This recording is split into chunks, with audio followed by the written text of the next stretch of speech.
Good morning. Welcome back into Wake Up America. I'm Rob Finnerty with Allison Maloney. Disney, which is a private company based in California, they are trying to help repeal the Parental Rights Act, also known as the Don't Say Gay bill, in Florida. That bill, by the way, had bipartisan support in the Florida House and the Florida Senate and has almost 70% support of voting Floridians.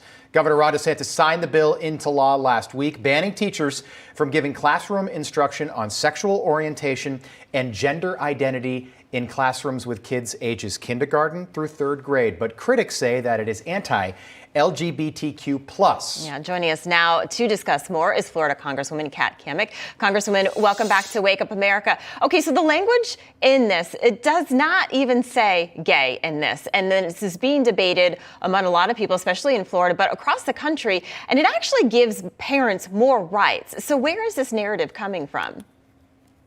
Well, good morning to you both, and you're 100% correct. This bill is less than 10 pages. Not once does it say gay within the text of it.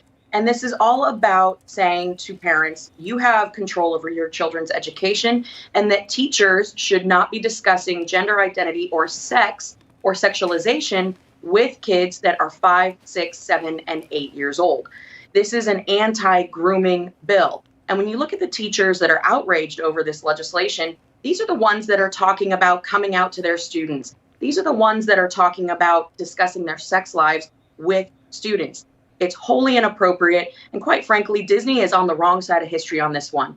53% of Democrats support this legislation, and parents across the country agree. Don't be discussing sex with my child. With my 5-year-old. Yeah. Okay, I've got a kindergartner. Okay, teach her the ABCs. We're working on sight words at home every night. The audience by now is tired of me saying that because I've been talking about it for 2 weeks. I don't need you talking about transitioning or something like that. My wife and I will do that when we decide it's appropriate. But Disney is a company, I don't know why corporate America feels the need to wander into issues like this.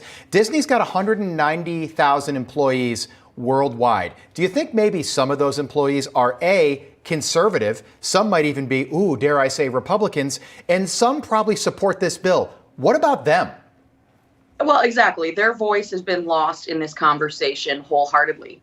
And I actually have several friends who have worked in the past for Disney and some that currently do.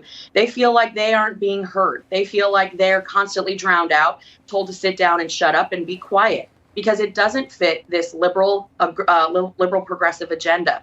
This is all part of the ESG movement, which is giving standards for the woke dependency and control agenda to these major corporations. And I say, look no further than the stock price for Disney right now. It's plummeting. It is going down, and they are going to have to answer to their shareholders about why they continue to push an agenda that has nothing to do with their core business model. Good point. Parents, families, they save for years to take their kids on this once-in-a-lifetime experience. They don't want their children indoctrinated once they go through those gates.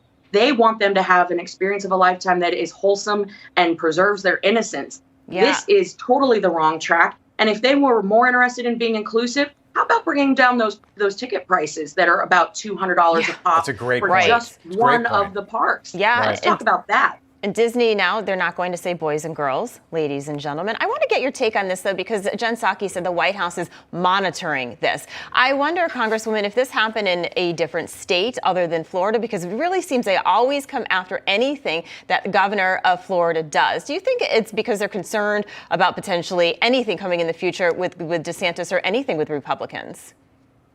I absolutely think that they see Governor Ron DeSantis as a threat. He stands for freedom. He stands for liberty. He stands up for parents. He stands up for small business. And that is a huge threat to the liberal progressive agenda. As I said, that agenda is rooted in dependency and control. They want people dependent on big government so that they can remain in control. Whereas Governor DeSantis stands for small government principles. He wants parents to make the best decisions for their kids. He wants families to make decisions for their medical health and well-being. He wants business owners to thrive. This is 100% a political agenda. And when you look at what they're focusing on, they're talking about we're monitoring the situation with Disney and Florida. How about they monitor and get busy with the situation at our Congressman, southwest border? I also think that the bill, I'd love to hear a Democrat make a defense for this bill. I'd love a 26-year-old kindergarten teacher to say no. I think it's important that we talk about, gender identity with kindergartners. I think Ron DeSantis is brilliant to do this because he's forcing Democrats to justify why they are for this bill. Rick Grinnell had a tweet yesterday that I thought was perfect. At Disney, you hear that song, "It's a Small World." Yes, it is a small world. It's also a very ironic world. Rick Grinnell tweeting this out. Very important to note that Disney is totally hypocritical when it comes to where they operate. They want to indoctrinate your kids, as you say, in public schools, but they have no problem operating in several countries: Algeria, Egypt, Libya, Morocco, Palestine, Saudi Arabia, Qatar, where homosexuality is illegal, where if you are caught and accused and convicted of being homosexual in those countries, you can go to jail, you can go to labor camps. There have even been death sentences in the 21st century in those countries. Disney, no problem. What do you make of that? Well, and don't forget China, of course, where you have a human genocide taking place, forced sterilization, rapes, death camps. They're totally okay with that because it's all about the Benjamins, as Ilhan Omar would say. Right. This is exactly what is so hypocritical that parents across America are standing up and saying, no, we're canceling our trip to Disney. We're sick and tired of the hypocrisy, this double standard. They want to say, oh, we care about LGBT community. No, they don't. They just want to do what they think is in the best sense for their current woke leadership. That's all this is about. It's all about the money. All right, Congresswoman Cammack, thank you so much. We appreciate you coming on today. Thanks, Congresswoman. Thank you. Thank you. Hey, I'm Rob Finnerty. Thanks for watching. If you enjoyed this video, please join the conversation in the comments below. Don't forget to subscribe, too. Hit the bell icon to be alerted to breaking news. And remember, there's a whole lot more on Newsmax TV, America's fastest growing cable news network. Newsmax TV, we're real news for real people.